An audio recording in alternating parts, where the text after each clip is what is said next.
Charleston is one of the oldest cities in the country. Our Historic Charleston walking tour will take you on a journey from the past to the present.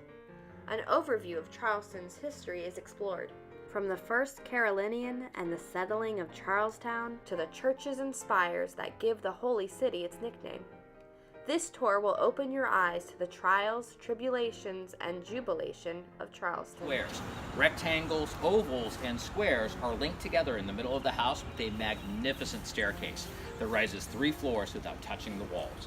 It's an engineering marvel, and it's the draw for 80,000 visitors to this house every year.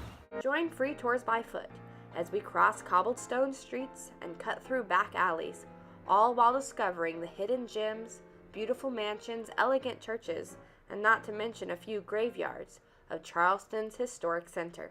It's the epic story of Charleston's role in American and world history. You can reserve your spot today to our Historic Charleston tour, read about our other tours, or check out our post on the best ghost tour and harbor cruises at our website, freetoursbyfoot.com.